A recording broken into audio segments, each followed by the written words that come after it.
అధికార పార్టీలో అగ్గి రాజేస్తున్న మంత్రి కొండా సురేఖ భర్త మురళి సంచలన వ్యాఖ్యలు చేశారు. కడియం శ్రీహరి, రేవూరి ప్రకాష్ రెడ్డిపై తీవ్రస్థాయిలో విమర్శలు చేశారు.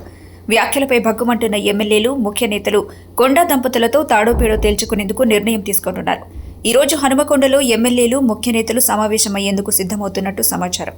అనంతరం అధిష్టానానికి ఫిర్యాదు చేసేందుకు హైదరాబాద్ వెళ్లేలా ప్లాన్ చేస్తున్నారు. కొంతమంది రేవంత్ అదే చెప్పదలుచుకున్నా అన్నా, కొంతమంది నాయకులు తెలుగుదేశంలో ఉండి దాన్ని భ్రష్టు పట్టించిన 15 ఏళ్ళు పాపం చంద్రబాబు నాయుడు ఓడగొట్టింది. వీళ్ళు మాత్రం మంచి పదవి అనుభవించారు. ఎవరైనా పూర్తి జీతాలకి ఇచ్చుకుంటారు, గడ్డకి ఇచ్చుకుంటారు. అంతమందికి ఇచ్చిన లీడర్లు చూసినావా? చూడలే మనం. మరి ఆయనే పాపం కేటీఆర్ను తప్పుదో పట్టించిండు, కేసీఆర్ తప్పుదో పట్టించిండు. అది నాశనం అయిపోయింది. ఈ మరి మళ్ళా మన కాంగ్రెస్ పార్టీకి వచ్చిండు. ఎవరేం చేస్తున్నారో తెలియదు. ఆయన ఎన్కౌంటర్లో స్పెషలిస్టు.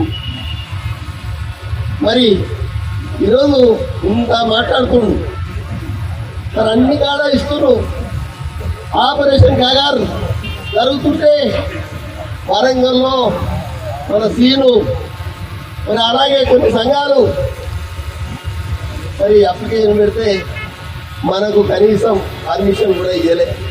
ఇలా ఒక బీసీ బిడ్డ ఎన్కౌంటర్ అయిండు. దాని గురించి మనం ఎవరు మరి మనం ఇక్కడ వాళ్ళు ఆలోచిస్తారు. ఎంతకు ఈ గొడవ లేదు.